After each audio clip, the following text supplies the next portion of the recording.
This podcast is brought to you by Tri-Velo Coaching, where we help triathletes and cyclists like you train smarter to race faster. I'm your host, Jordan Donnelly, and on my left is former Australian Ironman Champion and head coach of Tri-Velo Coaching, Gerard Donnelly.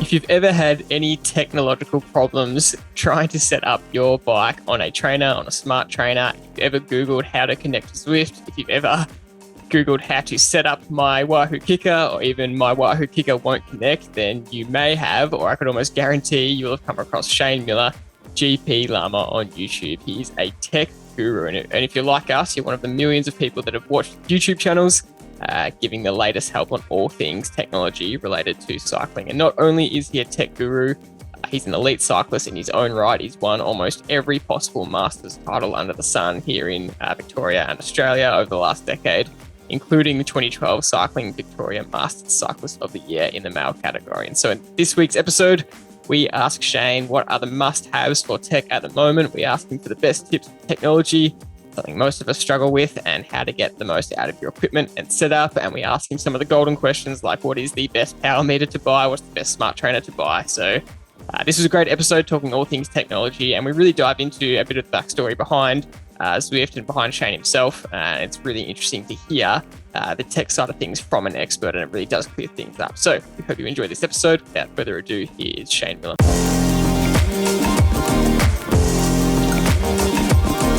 Shane Miller, welcome to the Tri-Velo podcast. Now I want to start by saying everywhere you are Shane Miller, GP Lama. What is GP Lama? That's a question I get quite a lot. I can imagine. It doesn't make any sense whatsoever. It's a misheard song lyric from about 20 or maybe 25 years ago. Back in high school, there's always a heavy metal kid in school. So this heavy metal kid was rocking out with a set of headphones. He started yelling out, "God's Pet Lama, God's Pet Lama."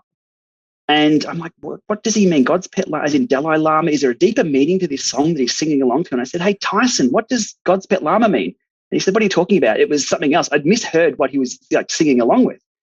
And I'm like, okay, that was kind of weird. And it stuck in my mind that day. And it was around about that time we had to come up with a unique username for the internet, or for whatever it was called at that time, the internet, BBS, or whatever we're logging into. And nobody had GP Lama with one L. I'm like, okay, GP Lama. And it stuck. It's a unique name.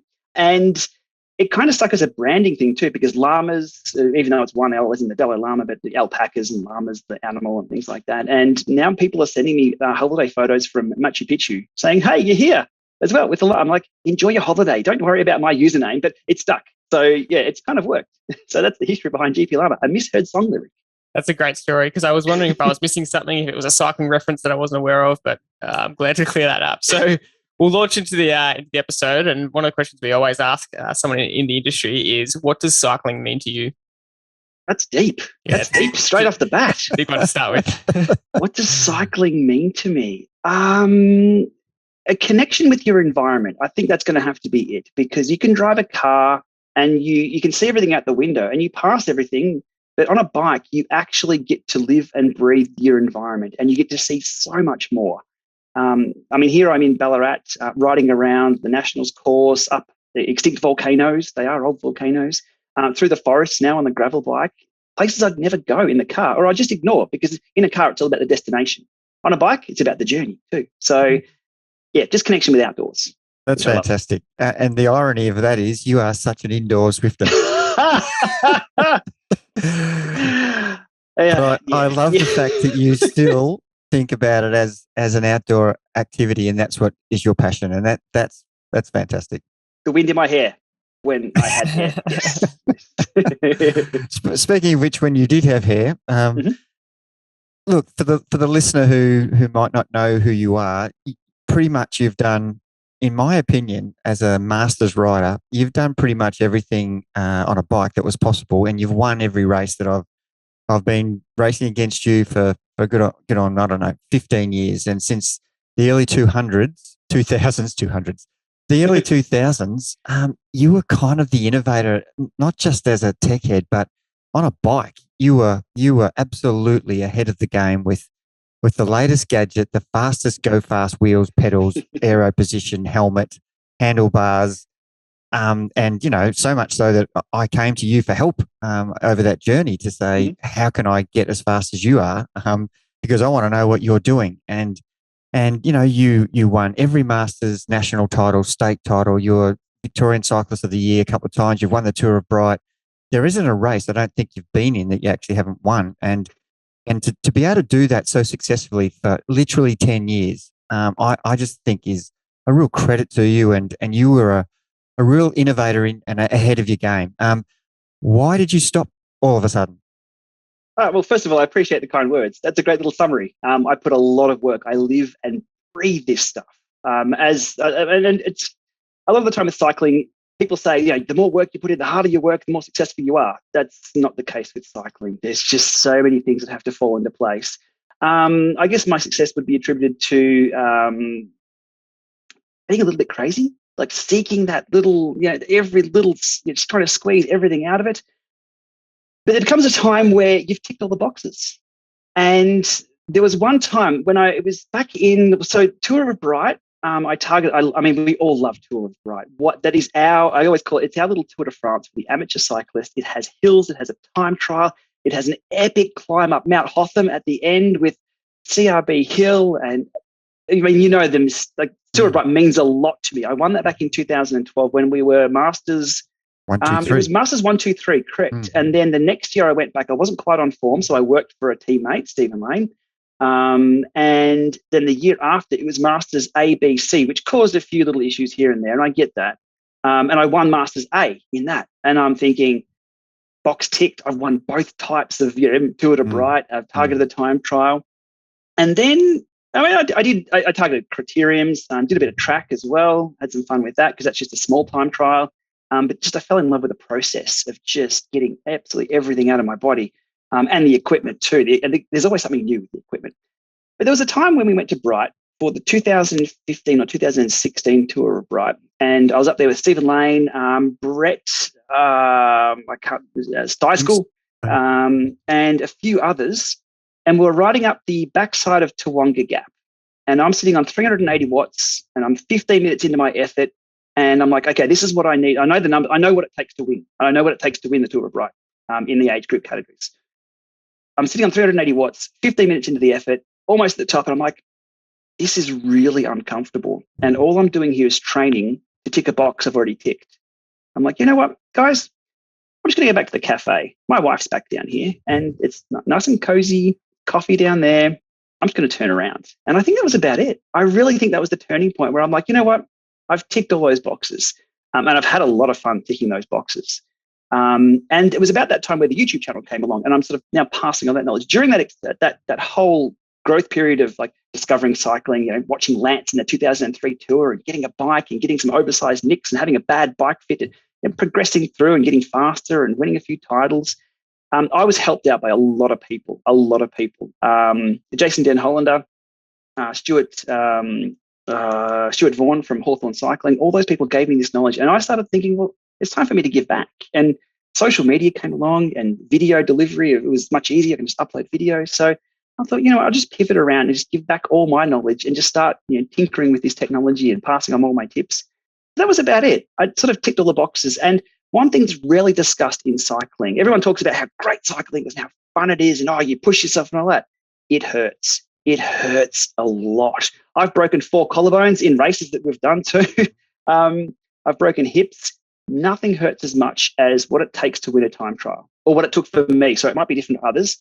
I suffered so hard in some of those time trials. You just have to push yourself. And there's that mental space that you can be in and you can be comfortable with being very, very uncomfortable. I was done. It just hurt so much. So that's about it. Ticked all the boxes. And I was just ready just to rest a little bit. I still enjoy cycling. I still push myself. I was still pushing myself, testing a power meter up a hill yesterday. I got to the top. I was a mess. But again, it was under my control though. When you're in a race, especially a time trial, you put yourself under so much different pressure. So that's pretty much why I stepped away from it. It was also, I don't think we'll ever see cycling reach the Cadell excitement levels that we saw. Remember Tour of Bright? I think it was 2011 or 12 or 13. Tour of Bright sold out in about 15 minutes.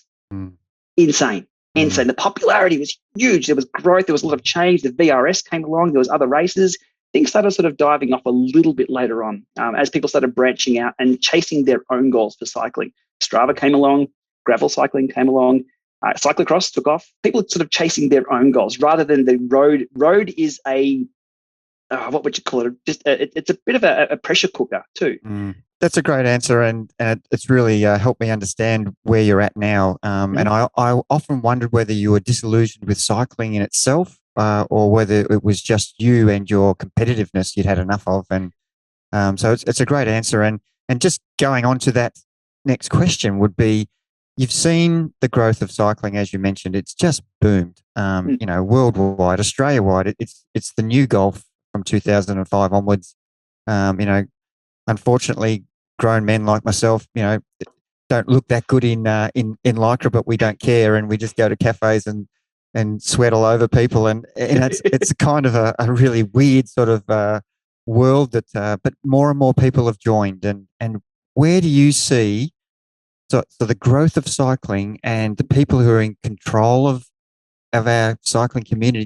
Do you see that that's been successful, or is there things that you think that?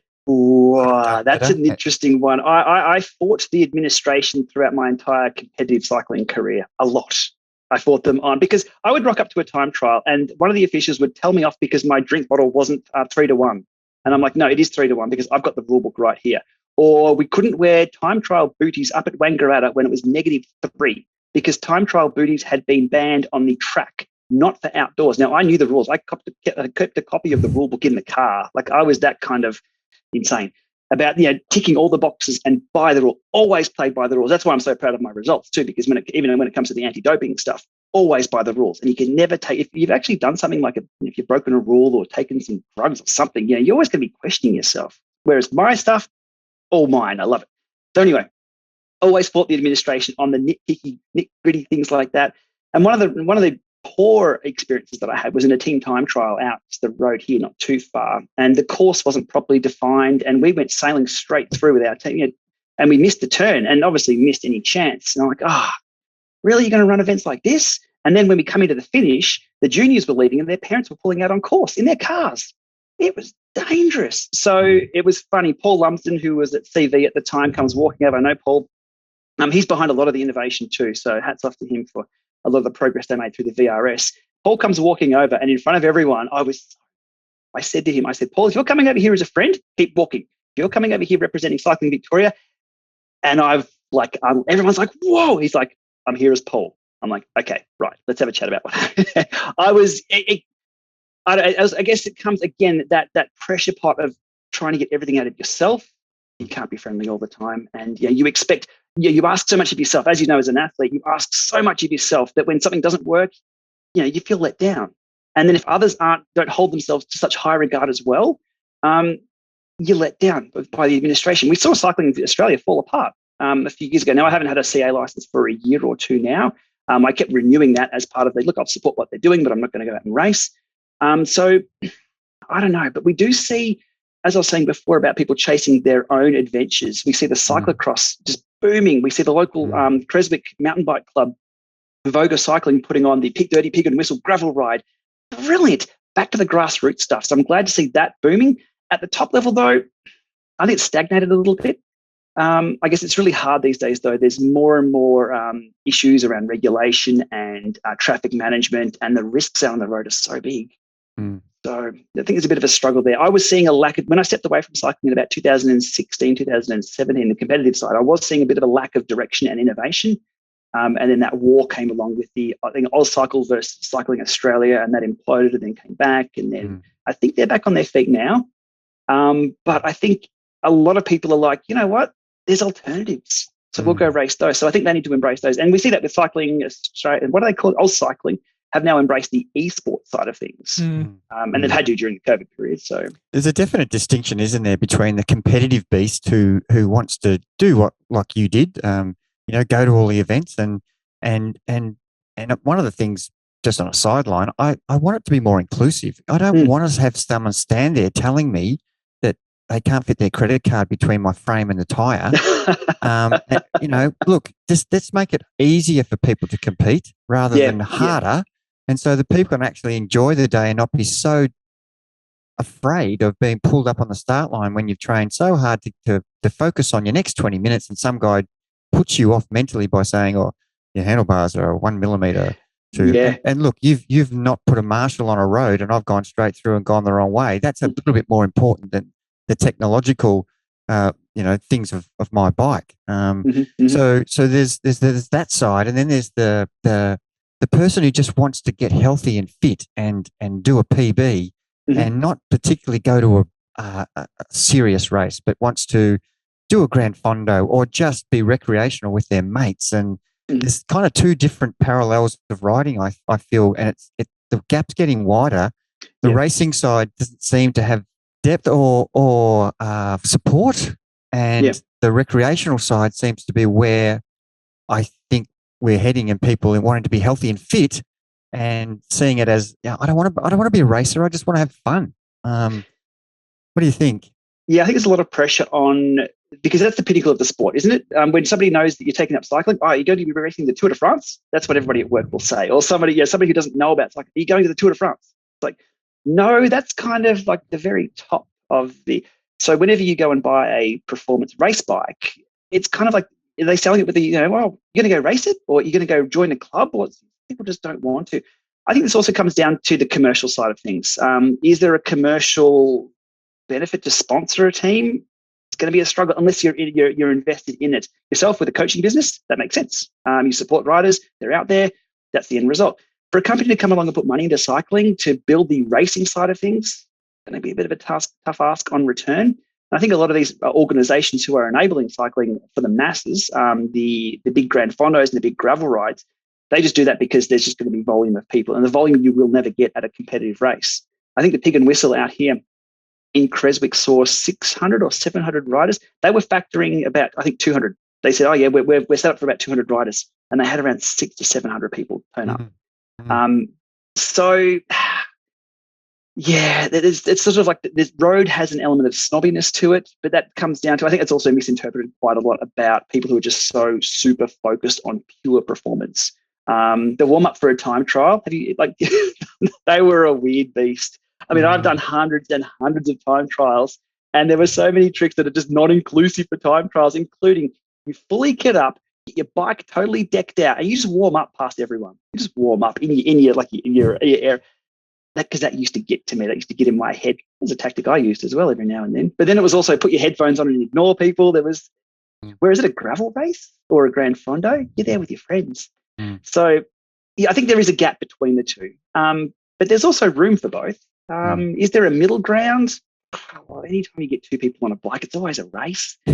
So which is why we love it. So it's always difficult. But look, I don't think we've seen. I think I've seen, especially myself, a decrease in competitive road cycling and the time trialing and things like that. But I've seen more people on bikes and more people discussing bikes, which is good for my business now too. So that's a good thing. Let's dive into the equipment side a little bit, and we'll stay on you personally just a little bit longer. And that is that, Dad spoke about a lot of your success, and how much would you attribute that to your innovation and, like you said, that craziness to get the best wheels, get the best equipment, get the best bike fit, with the best power meters, bike computers, especially 15 to 5 years ago, when in the last 5 years, a lot of this technology has exploded and everyone's on board, but you're before it. So, yeah, how much do you attribute? That's it. Dr. Stephen Lannon said it perfectly. He said, it's like real estate. We got in early before everybody else came along and got really, really quick. So I was happy with that, because there was a lot of quick guys there at the end, and I was getting my ass handed to me quite a few times. Tire and wheel technology has made leaps and bounds. Like, we would go to a race and we would pump up to 120 to 130 PSI on our 21 mil tires or 22 mil tires. That's unheard of now. People are racing on 28s at 70 to 80 PSI.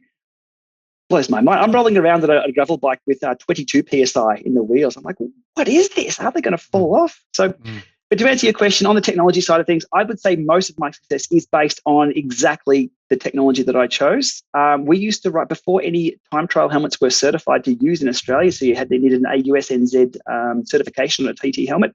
Tour of Bright 2007 or 8, we were racing in skateboard helmets, ProTech helmets that had no vents on them. So you'll see us in bowling ball helmets because they were more aero. We tested those and they were faster. It's interesting now, Shane, that the cask cask helmet looks almost exactly like that. Absolutely. Yep. So the little short tail cask looks exactly like that. So we were racing. So that gave us an advantage. And that was one of my realizations of I can actually time trial. I won, I think it was Open B time trial with one of those helmets. I'm like, okay, that's all good. As for positioning, so the biggest, the highest I ever got my FTP was probably around 360 at about 68 to 69 kilos. I'm not sure what that is in watts per kilo. I didn't do a lot of FTP tests, but I knew I was around 360. My best 20-minute power was around 385. So they're not big numbers for someone who was around 70 kilos. Big Tom Leaper was time trialing, I think he was doing around 420 watts. The time trials, I was doing around 370 to 380 in, but I was still putting about 45 seconds into Tom because I can get my shoulders right in. A lot of people will look at a time trial position from the side and go, oh, how's my time trial position from the side? You're like, are you racing sideways? Looks pretty aero to me. Show us from front on. That's the key. Slippery and skinny front on, isn't it? Absolutely. Like if you see a number of the skinnier guys doing hour records, you're like, really? You only did 340 or 380 watts? That's low. It's like, yeah, try and do it like with the surface area of a pin. They are so acknowledging that. I've been to the wind tunnel, which was the quickest way to spend $800 to be told to keep your head down. That was it. that was really just keep your head down. I purchased every single TT helmet that was certified, and I always went back to my Lima Speed Demon because that tested best with my back. I've got sort of a lance hump on my back when I'm sort of crouching down, TTing and pulling my shoulders in. My old helmet tested always the best. As for the equipment-wise, though, no bike frames. Meh. I mean, companies will always tell you it's 40% faster, but 40% faster than the 10% that it was attributing to you. They're just percentages of percentages. That's what you're looking at there. Your body is everything. I think it's 90%. I think is the average thing they throw around in the wind tunnel. We're also into the fabrics. Before everybody sort of twigged onto that, we're using I think it's Eschler or Elksha material from Chansis, which is sort of wind-breaking material, or with a few trip lines and things like that. That was years and years ago. That's just common now. So I guess that helped a little bit, but also pacing strategy with power meters. That is just second to none, because you go out in a time trial, you go out super hard, you're pushing along. If you look down at your power meter, it's like, that's way over threshold. What the hell? And just knowing that there's always going to be a monkey on your back, like stabbing you with pain. Like at some point in a time trial, just know that monkey's there. Don't invite him too soon. So just looking down at the numbers and just having your averages and just knowing yourself and doing a time trial. And preparation, I think, comes into it as well. The Tour of Bright time trial for the new tip course, which goes up a hill. I rode that about 40 times, I think, in a simulation. We broke that into 100-meter sections. I rode that on the old Le Monde Revolution trainer, which I absolutely love and still to this day think it's the best trainer out there. Rode that course 40 times. The day there's a photo of me, I think it was taken by Paul Lumsden from Cycling Victoria. I've taken off to the start ramp at Tour of Bright, the biggest race of the year. I've got this biggest smile on my face because I'm like, I've got this. I've so got this. Not to win, but I've got the effort. I know exactly what I've got to do for every single section of this course. And I came in, I think, 2 seconds under my simulated time. I won it. That helps to make it a good memory. But it's sort of the whole package. And that's why I do love time trialing too, just to take it down to time trial, because you never miss a breakaway in a time trial. You are responsible 100% for a time trial. And if you pace it well and are the strongest, you'll win. In a road race, you can be the strongest rider out there. You can do the most work for the day. You can come dead last. Go home with nothing. That's all music to your ears, isn't it, Dad? Speaking your language. Absolutely. And we want to just delve into the power meters a little bit, don't we, Jordan? Let's just follow up from, I suppose, the one thing that you might disagree with this, but the one innovation that you think was a game changer for you was probably the power meter. And it's not going to make you go faster, but it's going to stop you from going slower. That's probably the way I look at it. It's a guide, and we shouldn't be just fixated on the power data. The data is so important, and everybody who knows our podcast knows that we are so data-driven with power meters, but we also want to include our sensations and feelings along that journey to match them together to get the right outcome. So execution is relying on feelings, and it's relying on your power data. So let's just look at what's available out there for the person who's listening and who's just going, what? It's a minefield of power meters. You've tested every single one of them. Where do you sit, and what would you direct a person who's coming into cycling who wants to understand what the hell power is and what should I buy? Well, first of all, to address why a power meter is so important. And there was nothing, again, I'm all about hands-on experience. Having experienced something myself, I can tell people about it and give them a good example of exactly why people have an aha moment with something like power or any of the technology that I cover. And this was when my wife, I bought her a power tap. She likes cycling too, so she gets all the extra You gadgets. better tell everybody, Shane, what a power tap is. Obviously, it's a wheel, but it's a power tap is a hub. Well, back in the day, they also had pedals and chain rings as well. But this was a power tap hub that goes in the rear wheel and measures power all the way back there. Gives you a power number. It also did cadence. I think they also did speed too back in the day from those. Anyhow, it was really old school. You won't see them around much these days at all. But you had to replace your rear wheel with one of those. And I upgraded my wife's bike to a power meter. She was starting to take up racing at the time. It was just natural progressions, following us around to all the races around Victoria and around Australia. And she came out for a ride with the power meter on the bike. And she came home. She's like, I had the worst ride. I was chasing you guys, going so hard up the hills, and I got dropped. And I did, I chased you up this hill. And I know the exact route that we did out in Donvale in Melbourne, quite hilly, around the back roads there. And she was really disappointed. She's like, had a bad day on the bike. Let's upload the data and have a look. Bing, bing, bing, PB, PB, PB, PB. She's like, hang on, why? I've done a 5-minute power PB. Wow. And it changed her ride because, again, it measured what she did against herself and what she'd previously done. And I'm like, that is the power of a power meter right there. You can get dropped from a ride, a race, and if you can lose a time trial. But if you PB in power, John Kane beat me at, to dive off into a story. I came back from my broken hip. 9 weeks after breaking my hip, I went down to Phillip Island, raced a time trial. I put out 380 watts. John Kane beat me. I was second. Doesn't happen often, but I put out a power PB. I'm like, that's a win for me. That's as good as I can do. Yep. Exactly right. I couldn't do any better. Beaten by a faster rider, better rider on the day. Hats off. But I had my data, and I'm like 380 watts. I was super proud of that. Phillip Island was a great time trial. So that's, to me, that story, seeing Vaughn came home from a ride and change her mood based on the data too was just amazing. Same with a headwind or a tailwind. Like, that was a horrible ride. It's like, yeah, look how much you were pushing out of the headwind. You can really measure yourself so good. So onto what power meter to go for. There is, what do they call it? There's just, you're spoiled for choice, but there's also so many to choose from that you'll never decide what to choose. Like smart trainers these days too. There's just so many to go with. The best thing you can do is talk to a friend who has a power meter and who likes the power meter they have. That's my first protocol. Have a chat to a mate. They'll give you a real world experience. People call us influencers. I get that. And we'll give you the brand new shiny, look, I've got some Garmin Rally power meter pedals here. I've used those a few times, but I haven't really smashed these like someone who owns them would. I haven't gone out and ridden them for 3 or 4 or 5 months and had these issues. I'll give the introductory experience with them and I'll dive right into the data. But for long term, it's really hard to get that from any review at all, even from my stuff. Some of the stuff I do use on a daily basis, like years and years. So that's the value there. And the trick is to look what I keep using. That's the trick. To look at what I use day to day and what I use when the cameras aren't on and what I use when I'm not posting to Instagram. That's the equipment that you want to get. So that's what power meter to go for. That's a really good example. When anybody in life, whether someone who's promoting cars, well, what car are you driving? Yeah.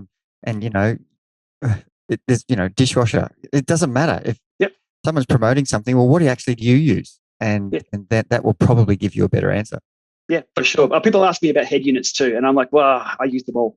I use 3 Garmin's indoors. I use a Wahoo head unit outdoors. I use different things everywhere. So sometimes it's not a good use case like that. But yeah, it all comes down to your own personal choice. But if you can get a friend to recommend something, or you can see behind the curtain of what people are reviewing and what's going on, social media allows for that, but social media also promotes people having issues because social media becomes a support site for everything. You got to watch for that. Anyhow, to answer your question, you first need to choose what kind of power meter you're after. Well, first of all, your budget. That's the first thing. Typically, I throw budgets away. I want to know just what works. What does it do? What it says on the box? Be it an SRM, be it a power estimator. Does it actually do what they say? First of all, most of them do these days. First thing to know, though, is SRM are no longer the gold standard. People claim that SRM are the pinnacle. They're the gold standard. Sorry, SRM, you've been caught sleeping for the last 10 years. There's a lot of other players out there that will give good, high-quality data, good enough for people to train with and get the best out of themselves. So budget, and then where do you want to place that power meter on your bike? Do you going to have somebody install it? Do you need to swap it between bikes? And the last few years, we've seen the rise of the power meter pedal, because you can go and buy a box or order them online in a very small box and then install them yourself with an 8mm hex wrench and go and ride. You might need to change your cleats. That's about as technical as it gets. No longer do you need to swap out a crankset or a spider or change crank arms or lace a hub into a wheel. That's all getting very, very hard. Nowadays, you can just click on Amazon, click buy, install them yourself, and go and ride. Especially if you've got 3 bikes and you don't want to buy 3 power meters, the pedals that they go, you just change pedals from bike to bike to bike. Yep. And you've got the same power meter every time you ride. Whereas with 3 individual power meters for 3 bikes, there's a whole minefield of data inequalities happening there. Yep, for sure. Yep, they all should line up. People say there's no standard with power meters, and that is a problem with the power meter industry, is that the companies all self-certify. There's no standards body, although they're measuring the same thing. A watch is a watt, and the torque and the cadence, it all should measure the same. And that's what I hold them accountable to when I do my multiple comparisons. But because they are self-certified, I wouldn't say it's sort of like the Wild West. It's different for different companies. And some companies will accept that their power meter reads 10 watts low because of drivetrain loss. But then other companies then factor in drivetrain loss as well at a certain percentage. It's not always the same. It's a tricky one, but it's a minefield. But there are a lot of like sub-$1,000 options out there now that are really good. But the power meter pedal has really, really risen up. Is that one you would recommend more commonly? Mainly for ease of use, yes. Look, the Vivero Asioma, I'll always talk about those. They're on the bike quite a bit. They're not perfect. I've got 400, 500, 600 comparative data sets, and there's a few things I'm still working with Vivero on. I'm like, oh, I'm seeing this. And like, oh, yeah, our engineers are on it. I'm like, okay, cool, let us know. But they just seem to work. And Vivero are a company that no one probably had ever heard of before, too. They used to make billboards, or they still do, make billboard signs. So think of baseball with the big electronic signs. That was their business, and still is their business. They came along and made the B Pro power meter pedal. Not a lot of people heard about the B Pros. I think they had a weird installation angly thing you had to do. And so the Asioma wasn't their first rodeo, and they come along with the Asiomas, and they've just proven that all you need to do, I don't think they even marketed those very well. They never had a social media following for a while. They just made a product that was relatively cheap compared to an SRM, but simply it just worked. You installed it on your bike, and it just worked. Done. Rechargeable, and it did what they said. All the other power meters, they're like, oh, you've got to have this spider or have this crank arm or replace this battery. Oh, yeah, we're having issues with signal loss. And they just worked. So DC Rainmaker, myself, a few other reviewers have gotten these pedals to review, and we're like, these are actually pretty good. These are pretty good. And then 3 or 4 years later, everyone else is doing the same in the reviews. They're like, these are actually pretty good. So that's fantastic. Look, I'm really pleased you've sort of given the listeners a direction to go, and the pedals, in my opinion, seem to be the most easy, user friendly. The actual calibration issue that as a coaching business we can have often riders coming out on a velodrome, and they know roughly what the average speed is that they normally ride at, and they might be trying to ride at 250 watts, and their average speed for that might be 35 k's an hour, and all of a sudden they look down in their Garmin, they're still doing 35 k's an hour, but it's the power meter's telling them they're riding at 220 watts. And it could simply be calibration issues. Is that something that you would be alerting the listener to make sure that you understand what we're talking about here with, making sure that the power meter is reading the same every single time? And what are the nuances that occur with temperature and things like that affect it?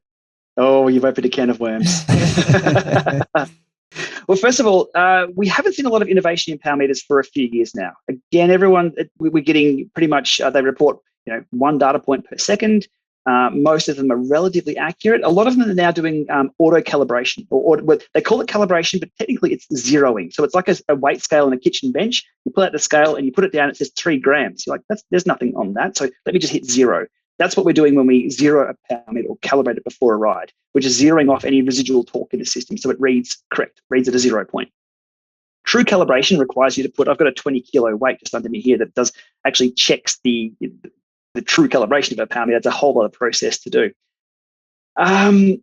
A lot of them have active temperature compensation. So if you're going from cold to warm, they will still be accurate through that transition. Most of them with auto zero, some will back pedal or some will auto zero while you're coasting. You can never do an auto zero with a pair of pedals because you're always clipped into them and there's always going to be torque on the pedals. Mm-hmm. Some of them do it really, really interesting. I think Garmin do an auto zero once you unclip from the bike, and if the pedal hasn't moved for 5 minutes and the bike is relatively upright, it will do a zero. It'll automatically zero for you. Vero do it a different way. They haven't released exactly how Vero do their auto zero, but it's not while you're riding. It's while you're off the bike, but they just do say, the bike has to be upright. What else? But it's really hard to know. You don't know unless you've got a second power meter to compare to. Most athletes wouldn't know the difference between 10 or plus or minus 10 watts.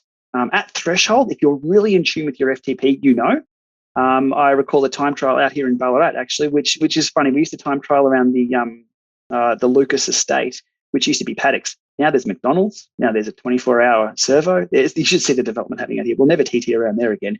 But I had a new SRM on the bike, and I looked down. I'm like, that's 10 watts low. That's 10 watts low. So I had to adjust as I was time trialing. I'm like, I can't push that number because that's too high. I'm going to pull this down. So it's a minefield. The best practice, though, is if you're swapping pedals between bikes, do a couple of what I call hard jam sprints first. So you torque them onto your bike, spin them around, clip in, and just go for a ride up and down the block. Do a few sprints, stop, and then zero them from there. If you were to put them on your bike and not zero them, you're going to have trouble. What difference does that make doing the kind of sprints first? It kind of what they call beds them in. Even though if you torque down a pedal enough, it shouldn't move at all. But there's always going to be a bit of flex. Maybe the pedal washer just hasn't quite. Maybe it needs to bend a little bit more into place. There's a ton of variables. Installing your own power meters can be troublesome. For example, if you're installing a spider-based power meter with a modular crank arm, you've got to have the crank bolts correctly torqued onto the spider, and then the chainring bolts correctly torqued. And even then, you still need a few sprints just to make sure it's bedded in. There's no flex or give at any angle. So it's hard to get correct power. It really is. They're getting better, though. Can you teach us about the differences that you know with power meters and how much they can read differently? Because we know it, especially as a coaching group. Athletes will have 2 different power meters and 2 different bikes, and they're constantly having to just learn themselves and test themselves as to, okay, I can push this watts on this bike and I can only push this watts on this bike, when they should be reading the same, just like a scale. It should technically be the same. Not. Oh, again, this is a deep subject. How many hours do you have here? The first one I'll say is, okay, there's 2 things to discuss there, I think, just to touch on, is that if you've got a single-sided power meter, that's different to a total power meter, because single-sided takes your left or your right, typically your left, and doubles it. So it guesses what you're doing with the right. And if you have any imbalance whatsoever, it will either inflate or deflate the numbers. People say, I'm always 48.52. Okay, so I know I'm a little less. Yeah, you might be, but as soon as you go up a hill, it might change. As soon as you're fatigued, it might change. As soon as you change your position on the bike, that's going to change. Your balance will change. So comparing a total power meter, which is a spider, a wheel, or a dual-sided meter, to a single-sided can be troublesome. Secondly, your bike that you're on. A lot of people will jump on a TT bike and say, oh, my power meter's wrong. I'm not putting out the same power in my TT position. Yeah, that's right, because your position, your hips, your angles all change. If you're not rotating around the bottom bracket exactly the same, I found that hard putting out tons of power climbing and then jumping on a TT bike and being different. So what I did is I set my road bike up. So I wanted to put out most of my power on my TT bike. So I set my road bike position the same as my TT bike, but just sort of elevated it, like use that. Let's say I'm sort of pointing here, my legs down and my torso this way. So my road and TT bike were almost the same for the L-shaped leg and torso and hip position. So your bike position and the bike that you ride can influence your output, but that's not actually the power meter. As for power meters themselves and where they measure, a lot of people will say, there's drivetrain loss. So if you're measuring at the rear hub or you're measuring the spider, it's going to be different to the pedals. Or the biggest question that comes along now is always, or the most common one is, my smart trainer reads low or my smart trainer reads high. That's another can of worms because you've got to have a clean drivetrain, same cassette. Your testing as well needs to be done under testing conditions. People will look at their average data from a ride. Average data from 2 power meters on two different head units can be quite a bit off because the start and stops and the averaging and things like that. So you need to do some steady state tests. And that's what all my testing is done using. The power meters are getting better, but the only really good way to know is to put them against head to head under testing conditions and just hope for the best. but rarely do they match. It does. I mean, I've spoken to Dad about this, but I say I'm an intelligent guy, and it starts just to get so confusing with trying to think about testing two bikes, having two different power meters running. You got your wahoo kickr running. You just start to get so confused, and I just say that it just starts to go over your head. So when you talk about a steady state test or something like that, how could you, if you've got a road bike and a tight TT bike, what's the best practice to set up a kind of test for yourself to see, okay, how different are the power meters reading compared to the fact that you're on two different positions? Look, find a steady state zone that you can ride for 10 minutes or 20 minutes in. Let's say for me, my Lama lab test is a protocol that I developed over a few years, and then I used to test meters, and it has identified some really interesting issues that you would never see doing other testing. So find a zone that you can ride at for about 20 minutes, probably 80% of FTP or something. So my Lama lab test is in erg mode because that is fully controlled by the trainer. Even though erg is a little artificial in the way it makes you pedal, it's still good enough. These things should still read correctly. Like a kitchen scale, it should weigh butter, it should weigh meat, it should weigh everything the same. It's just simply pressure on the scale. So these power meters should read correctly regarding erg mode, sim mode, etc. So if you were to set your bike up and do a 20-minute steady state at, say, 80% FTP, which is a good training session, even if you don't click the data, or if the data doesn't record on both, it's like, that wasn't a fail. I got a good session out of that. And just pedal at, say, 90 RPM or a cadence you're comfortable with, and just do multiple tests. So jump on with one bike, 20 minutes at 80% FTP, swap bikes. Again, ride at 20 minutes, 80% FTP, but have a control. So set the kickr or the tax or the elite trainer that you have, set that to hold erg in that zone and forget about your power meter. Just use the other power meter to observe what the kicker's doing or what the trainer is doing. But it's about coming up with a test protocol that you can repeat. Now, I've been doing the Lama lab test for years and years now, and I can go back to, I've got hundreds of comparative data sets. So I can always go back and pinpoint, okay, that was doing that, that was doing that. And if I find an issue with a power meter, a few months on, I can go back and look at the same data set and do it almost a direct comparison of how it performed with the same protocol. The last question I have on power meters is, you said before, do what you do and not what you say. So what power meters do you use? Good question. All of them. I'm a bad test case. Look, to be honest, though, the Favero Aciomas have proven themselves, and I'm not biased towards any particular brand. If something just works, I will use it because I need solid baselines to compare everything else to. So the Aciomas have surprised me, and I love the story of Aciomas, like the Favero being this. They weren't a cycling company. They're not your Garmins. They weren't your Power Taps. They weren't your SRAMs or Shimanos. They were just a little company from Italy who just made a really damn good product. So the Aciomas are on the bike quite a bit. I think they were a bit off the mark with the Acioma Duo Skis. They came out with the Shimano compatible pedal body option, which pushed the Q factor out way too far for me to be comfortable on a bike. My video was, look, it's the Aciomas, the Shimano power meter pedals, which everybody has been asking for. I think they're going to fall flat because you're changing your bike position just to measure power. That should never, ever be the case. A lot of people are like, it doesn't matter. Your mountain bike's like this or your indoor spin bike is like this. That's great. But as we've covered with my history, I was like into the detail about my bikes and my bike fit. And if you put a set of mountain bike pedals or a mountain bike wide crank on a road bike, you're like, what? This doesn't feel right. Anyhow, to answer the question, Faveros do very, very well, and they've proven themselves. But please do not take my word for it. Jump on any forum. Jump on even the Favero marketing. They've now got a marketing person like promoting this stuff. Have a look at the comments. They're amazing. People just love them. There's always going to be, my battery died, or I needed to return this or that, or my bearing popped out, or there's always going to be those in the technical forums. But they're just a love product. They just work. So, yep, I'm on those until something else comes along, and I'll switch. We should have told Favero that was going to be your answer today, because we guarantee that people are just wanting, they don't want to hear almost all the information. They just want to be told this one, okay, I'll go buy it. So we can guarantee that they'll see a spike after this in sales. But let's move on to training platforms, because you've tested everyone under the sun. Zwift is the most common, but there's Trainer Road, Spinnables, Sufferfest, Be Cool, a whole lot more. And we know that you're a fan of Zwift, but we were just saying off air that you would like to see a lot more from Zwift. They can do a lot more. So talk to us about, what do you think is the best value, and what gives the rider the best experience, the best user interaction?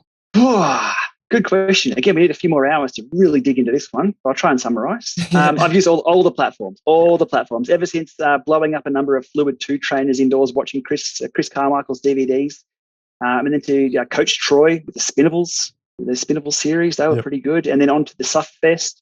What else did we use? And that was then onto tinker with Beat Core. That was kind of weird, really hard to set up and get everything connected. There wasn't the standards back in the day, such as Ant Plus or Bluetooth or anything like that coming on for smart trainers.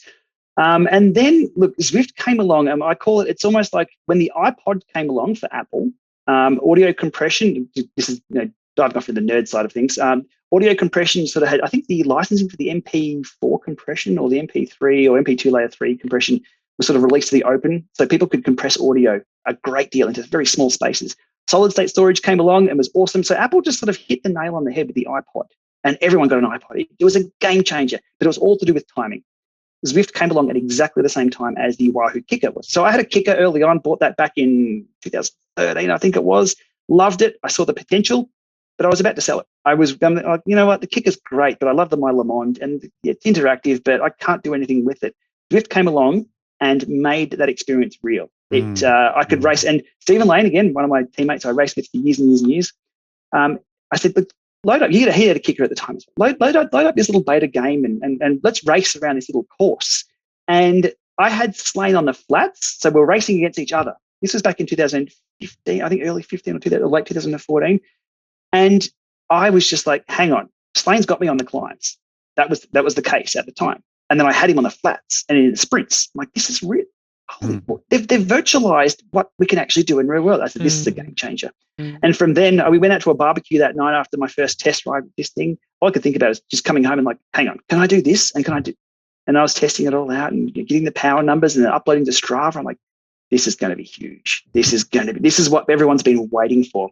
And that changed the game at the time. It made, look, spinning indoors, you're looking at a wall, it's pretty boring. You're going nowhere. You've got to have your environment set up. Usually we play movies and things like that. But the interaction became social, and that was huge. So rather than playing a video over and over and over again, and look, there's some successful companies out there who still just play videos over and over and over again, or dish out a training plan to you that was the same as last week, or can progress forward through your training plan over 12 weeks. That's great. But this experience, at any time, the experience on something like Zwift will change based on who's online. And if your friends are online, or say the Ballarat Cycling Club are holding a crit, or you're racing your mates, or that's a game changer, absolute game changer. So it's not really about the technology, it's about the experience, and that's what people remember. And Zwift have just nailed it. They've absolutely nailed it. They've continued. They continued to innovate the first few years because they could. A lot of low hanging fruit. Let's put workout mode in. Let's sync this with Training Peaks so coaches can assign a Training Peaks workout that can go straight to Zwift. Let's hold races. Let's hold the virtual Tour de France. Let's do all that. Let's make it an esport, which is another topic again. I don't think it's going to be an esport because people really want to watch people suffering on their ergos. I'm not sure. It just took over. The competitors they're ticking along. The pie is big enough for competitors to be successful, but we need to know what else can be done to make it successful. What's their edge? What's their angle? I mean, everybody's got an iPhone because it just works. Android doesn't really have that much of a market share, especially in Australia. So it's interesting, isn't it? How you have to time things right. And honestly, like I think I've got an account with Zwift since 2014 or 15. I might have used it once in 5 years, and then COVID came, and understanding how to use the platform properly was the game changer for us.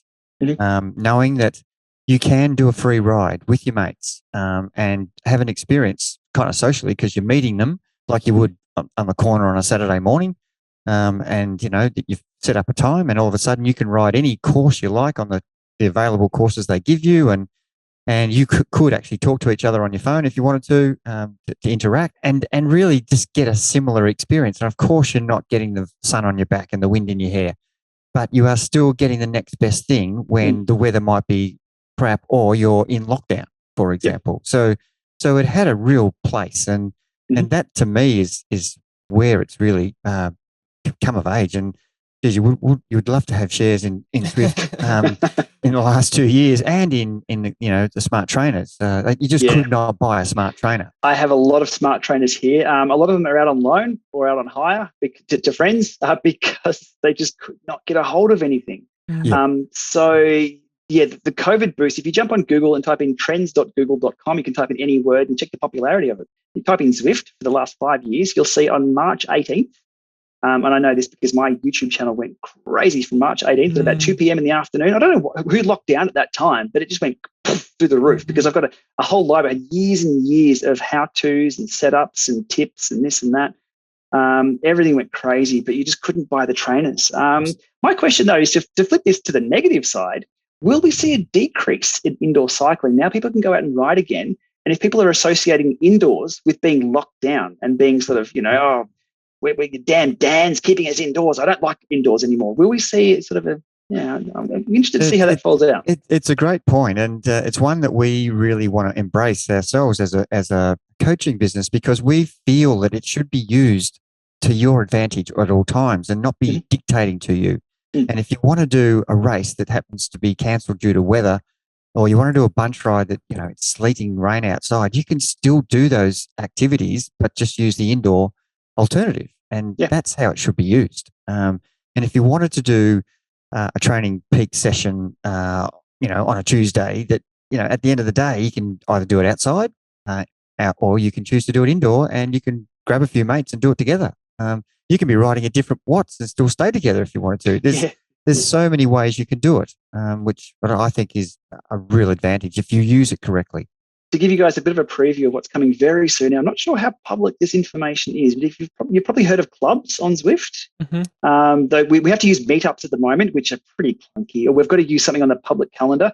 Clubs isn't too far away. And for someone like the Trivelo group, I think it's going to be a bit of a game changer. Let's just say, I might be just theorizing here, but let's just say you were able to create your own club on Zwift and then hold your own event anywhere, anytime, and then send out a link for people to click on to join. That could be pretty handy. I think this might be the next turning point for Zwift coming soon with that. But I didn't know, just theorizing. We would be so excited if that happened. And I've been actually corresponding with Zwift with unsuccessful responses. Not uncommon. We've been running races for 2 years now, where we've been running a handicap, and the system we use is unbelievably fun, and it's fantastic. And because I know everybody's ability, I put them in handicap groups just like you would in a normal outdoor handicap, and we have A grade and B grade. But to have your own club and to have your own race where you're not using a meetup where at the start line, you're not in a pen. You're potentially, when I've got 80 riders on the start line, 100 meters from the start line. That is the worst thing that the meetup has. Yep.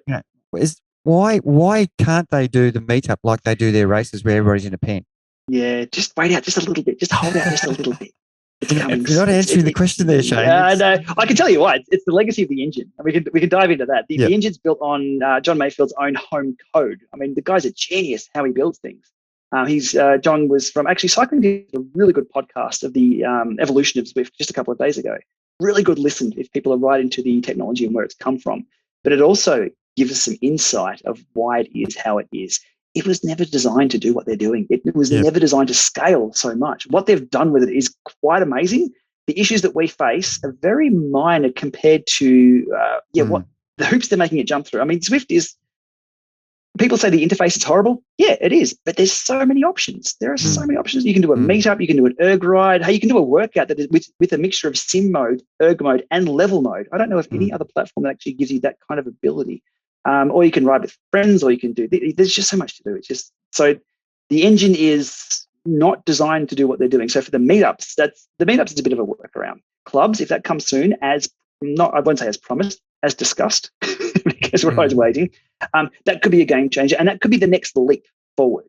If a club was able to, and then Zwift don't even need to promote Zwift. The clubs will do it. You guys will do it. Hey, if I had a GP Lama club, I will say, look, here's my link. Come and join my race. That will encourage people to, hey, I'm going to get on a ride with GP Lama. You might be streaming that tonight. We'll talk tech as we are doing here. I'll do that. And then the fallout of that is people have got Zwift subscriptions, or they're buying a new kickr or an elite trainer or a Doretto or something like that.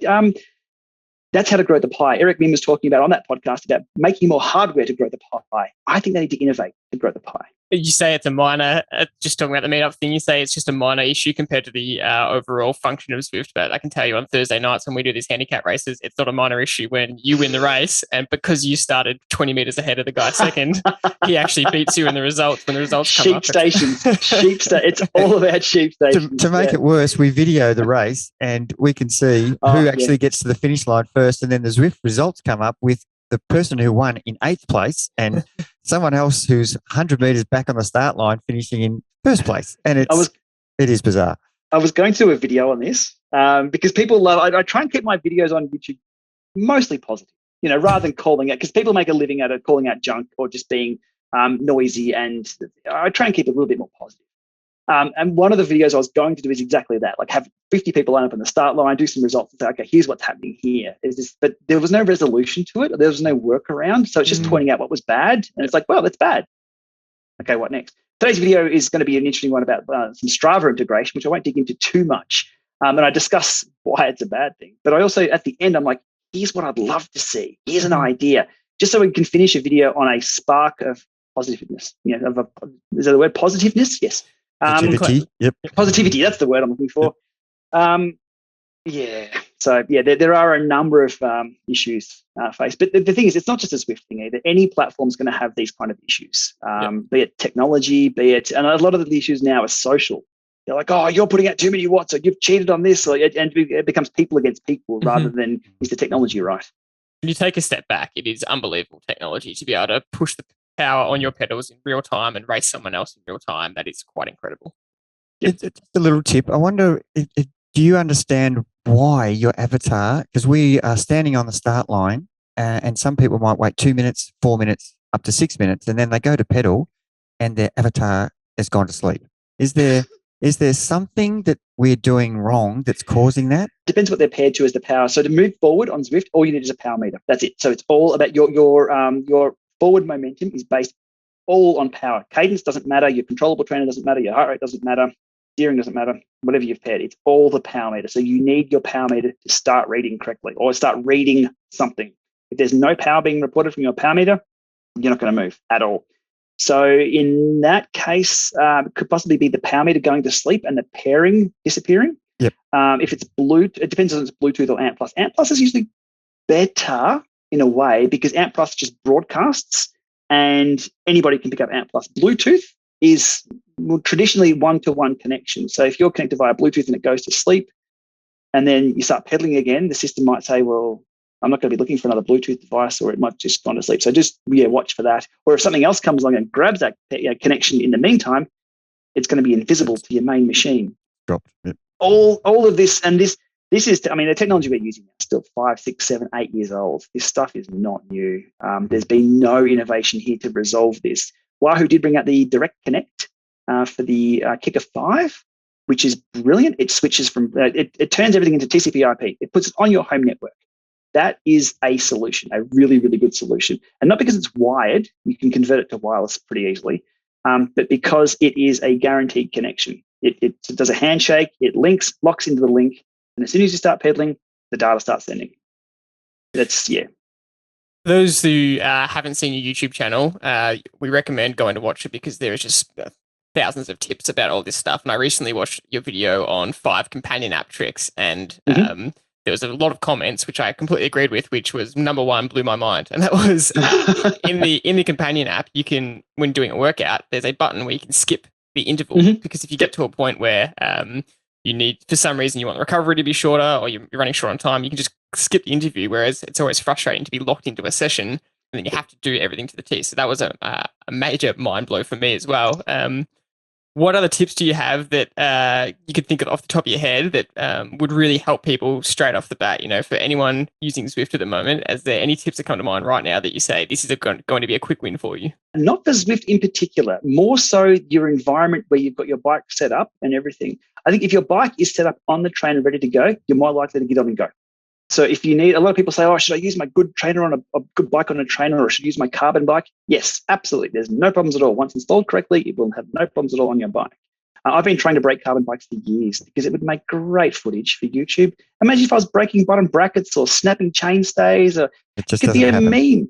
Doesn't happen. So, but if you have your environment set up, as I have behind me here, I have the bike set up, I have a towel rack, I have drinks there ready to go, I have the fans ready to turn on. Yep, I have the computer there ready to go. So if I want to do a workout, that's there. There's the kickr climb, the elite riser, everything is set up, ready to go. I've got the environment set up. People who have to build their indoor, so removing Zwift from the picture entirely, be it full gas, be it trainer road, be it whatever. People who have got to build their setup, their training setup every single time. It's like that's the last thing you want to do. It's like, I just want to get on and ride my bike, because outdoors you can just put a set of kit on. In summer, in winter's a little different. You've got to fully kit up, like pair of nicks, top, shoes, helmet, go. That's it. Pump your tires up. Whereas indoors, if you've got to go, I've got to pull the kickr out, I've got to pull the trainer out, I've got to set a fan up. Where's my laptop? It hasn't got charge. Where's my ant stick? Where's my towel? Where's my drink? It becomes hard, and even to pull it down once you're done with the session. So the best tip I can have is, and Gerard, I can see it, a TV on your wall right behind you there. Like everything's set up, ready to go. Your bike's already there. So if you wanted to get on and do, say, 20 minutes, and you can get a good workout in 20 minutes. If people don't believe me, send me an email or ping me. I can give you a session that will kill you in 20 minutes. You will never want to do it again. It's still worth doing. And you can do it you can be up and running in a few minutes. So just have your environment set up, or just think about what you might need to go and buy to get that environment set up. Be it a new fan. If you're using a simple pedestal fan that just sprays air everywhere, they're horrible. If you can get a directional fan, like a little Vornado, there you go. Exactly. Sorry, I'm calling out your pedestal fan as being bad. If you can get a little Vornado fan, directs air in a certain, straight at your body, grab one of those. It will be a game changer indoors. You have a desk nearby with a towel on it. It'll be a game changer. It'll just be, I've got my mouse and move the keyboard, or you've got access to your phone. Today I spent half the time of my ride researching for my latest video and making notes as I'm riding, because I had the keyboard in front of me. So I was working at the same time. It might be a little hard to do conference calls and things, while sweating away. But if you can set your environment up and to be welcoming, there's a more chance you'll do more Ks indoors. That's fantastic. That's absolutely spot on. And, being prepared is half the battle. So it is user-friendly. I can do it straight away. One of the things that I find is really a limiter, and I'm wondering if you have a solution to this, is for people who've got an old kickr, version 1, 2, 3, 4, or have just bought a new one and have an 11-speed bike and now I've got a 12-speed bike. So we've got this problem of the bike doesn't fit the kickr doesn't fit the bike. Explain what I'm talking about here to the listener in layman's terms. Okay, well, because I know it's a podcast, so I won't hold up the little adapters that I have here, which have been redesigned by Wahoo in the last few months to fit different bikes. These are the new through-axle adapters that fit certain bikes. This is a problem. Because there's no real there's standards when it comes to bike with, like, you've got 12 by 142, you've got 12 by 148 boost, you've got your standard 130, 135 road bikes with quick release. They're all standards, but then around that is different. So that the space around, so they had to accommodate bikes with different disc brake. What would you call it? Just the space around it. People are trying to beef up bikes for the new seat stay sizes and wider chainstays and things. It's a bit of a nightmare. Now we have Shimano 12-speed. We have Campagnolo 10, 11, 12, and 13 for the Campag. It can be troublesome. So what actually happens is when you use the wrong ratio cassette, your gears won't work. So that's the bottom line. When you jump on Zwift and try and do a ride, it is a horrible experience because you can't get the gear you want. You can mash through it. And for a few months when I was in Perth, I had a kickr with I could use about 3 or 4 gears and that's it. But if you were to use that and ride through, if you've got 2 bikes, say your husband and wife, or your partner has a different bike and you're both sharing it, you're going to wear either the cassette out or you're going to wear a chain out. And it's just going to be a horrible experience. And if you actually throw a chain off, either inside or outside, it could drag on your bike. That will cause problems to your bike. You rip into the carbon with the chain falling off. That's not a good experience. So I always recommend match your trainer to the bike that you have, preferably even the same size cassette as what you use on your wheels. So your chain length and your B tension don't have to be changed at all.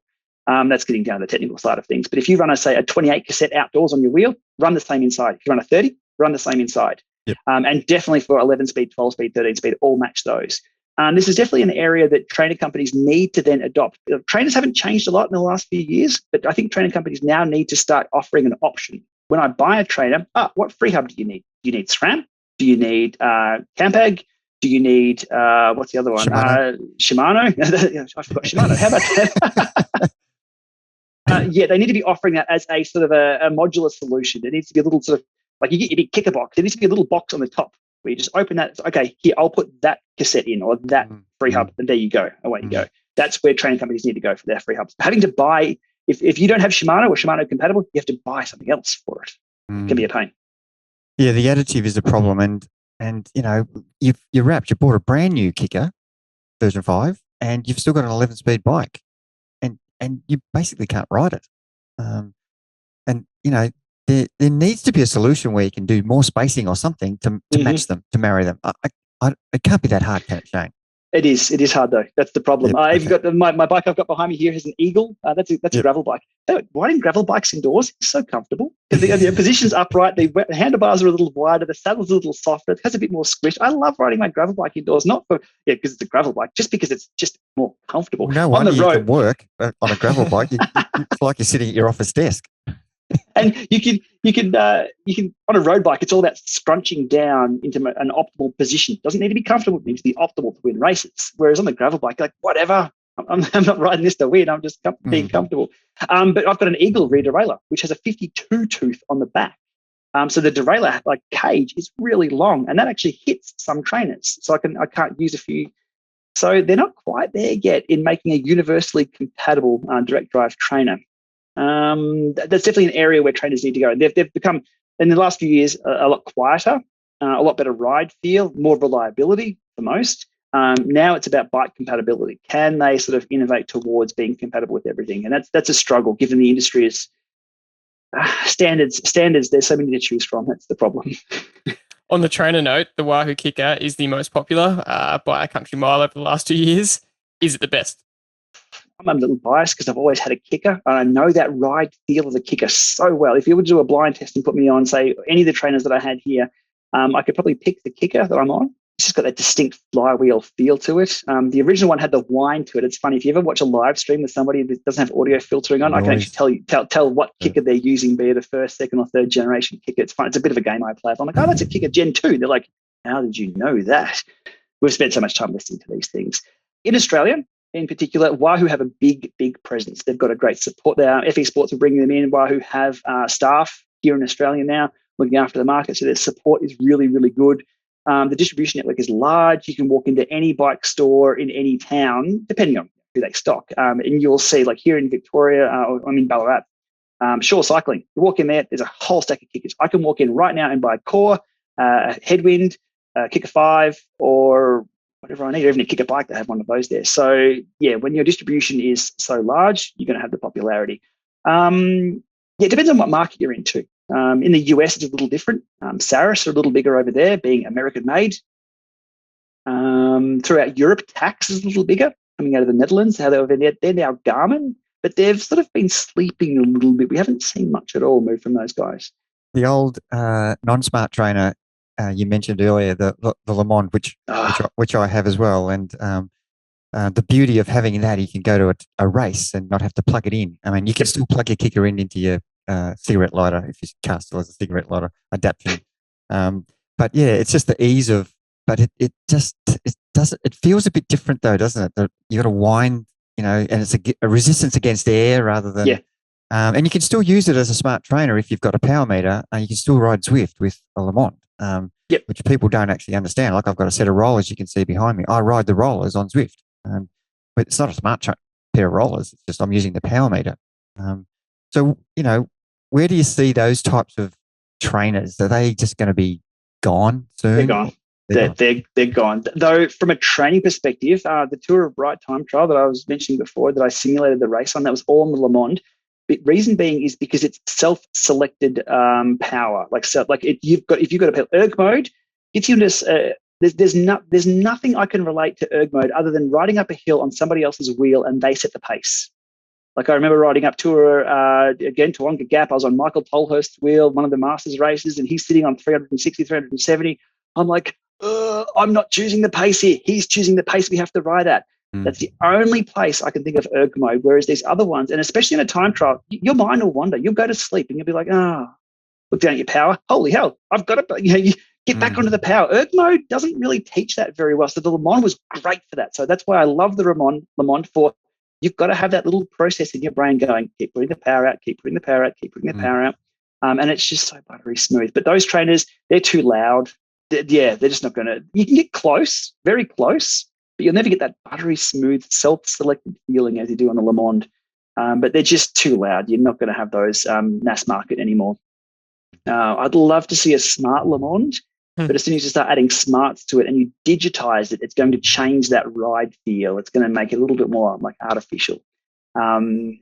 They just nailed that train. I'm so disappointed there's not a Le Monde 2000 or something like that out there. But nah. Well, Shane, you've got a wealth of knowledge, and it does come from your, I'd say, addiction to testing every single thing on the market. So we appreciate you sharing it all with us. One of the final questions we like to ask our guests is back on the deeper end, like we did at the start, and that is, what is a life lesson you've learned over the last 12 months that you'd like to share or pass on to others? Oh, we've gone deep again. Life lesson. I don't know. I see it, that comes down to people. I think life lessons is about people and the interaction. It's about, like, again, it's all who you know and the experiences that you have. That's been really thrown a curveball with COVID. So that's really, it's hard for me to come up with anything like that recently. And a lot of what I do, I work with machines because they don't talk back. They don't have an attitude. I've got the attitude. so it's great that I'm not butting heads with it. I'm butting heads with technology. And it usually does what I say most of the time. Life lesson, I think it's all about balance. I'm now a father of a young little son who runs around, and just making sure that, I mean, even though I do live and breathe cycling, it doesn't define who you are. So if you have a bad day, if your FTP is dropping, and look, you'll only ever hit your very best FTP once. If you hit it again in the future, that's great. Sometimes you'll never get to where you've been in the past. And I've had to come to terms with that. I'll never be at 360 FTP again. And my recovery is changing. I'm 43 now. I'm not I was sort of racing masters at 34 and above. But yeah, cycling isn't everything. It can be a part of your life, but I guess compartmentalize it. Like, go and get your workout done and go on about everything else that's more important. Really powerful answer for someone that lives and breathes cycling, and it's your job. So it's really nice to hear. And I did lie. I do have one more question, and that is still from a broader perspective. But technology is so great, but it can be a big inhibitor. And it's especially cycling. It's not always intuitive. There can be roadblocks. You can get frustrated, and it's just easy to give up because you just can't get over a roadblock of some sort of technology. You're missing a bolt, and suddenly your whole Zwift setup is irrelevant. So what advice do you have for people trying to get through any technological roadblocks? Most of the times it's not you. It's the computer. It's something else. And there's always somebody who can help you out with it. Be that on YouTube. There we go. There's a promotion for my own YouTube channel. If you're having trouble with something, you can just Google it, jump on YouTube, find a good bike store. Now bike stores, they're all up to speed with the technology. The old school bike stores used to be like, no, if you're not running box rims with 32 spokes, we don't want to know about you. What's this carbon stuff? Bike stores are now beyond that. If you're having trouble with any of your setup at all, go and find someone to help solve the problem. You can outsource it these days, and that's what the internet has been fantastic for. People get responses to me within seconds that will save them hours or days. And it's not just me; it's the same with any other content creator or people who are online responding. So find an online community, but also note that some online communities are trouble support ticket sites. So if you jump on and go, never going to buy a Wahoo kickr, they always fail. You're like, yeah, but you don't hear from people who are going to have a good experience, because what they're doing, they're getting their workout done and they go off to work. They're not on the forums complaining. But it's never terminal. And at the end of the day, if you can, clip in, go out and ride your bike outdoors. That's awesome advice. There's no better feeling. Yesterday I was out on a gravel bike. I'm loving gravel at the moment because it's a cross between, I'm not hardcore enough to ride a mountain bike and do all the hardcore stuff. I'm still a roadie, so I like to look down and see curled bars, but it's got all the technology there and there's no cars. There's really no cars out there on those gravel roads. From a technology point of view, I've got to put a shout out to the Vario radar. If you're a solo rider who rides on like empty roads, in towns, it's not really that useful. It's always beeping, but something like the Vario radar, definitely look that up. If you know what I'm talking about, and if you've got one, you know exactly what I'm talking about. If you don't know what the Vario radar is and does, just have a look and see if one's for you. They are a game changer for situational awareness on a bike. Will I call it a safety device? No, that's a bit of a minefield calling something like that a safety device. But what it will do is, if I'm out on a gravel road in my own little world, loving life, wind in my bald hair, headed hair, thinking about something else, beep, beep, beep, beep, I'll be alerted before I can ever hear something coming behind me.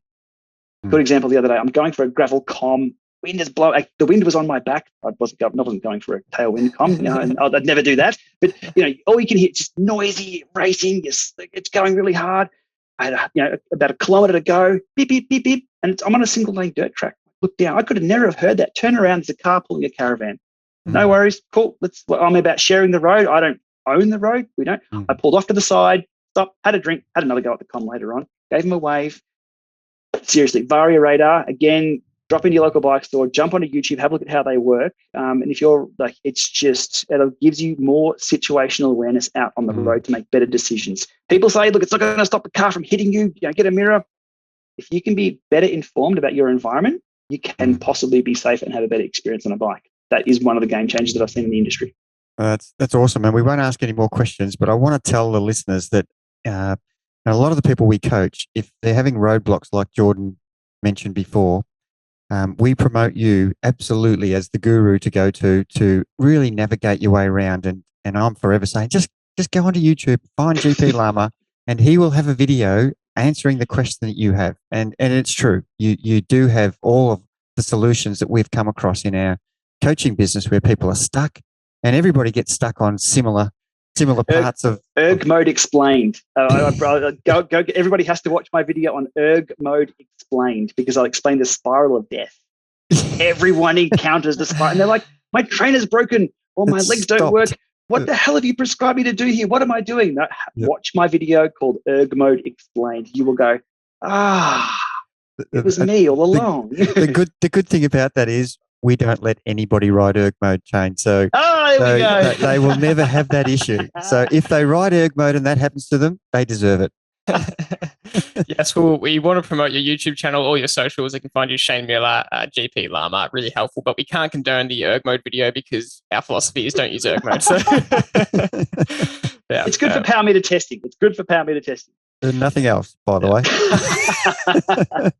It has its place, but as I said, self-selected cadence, self-selected power zones. That's what I alluded to just before.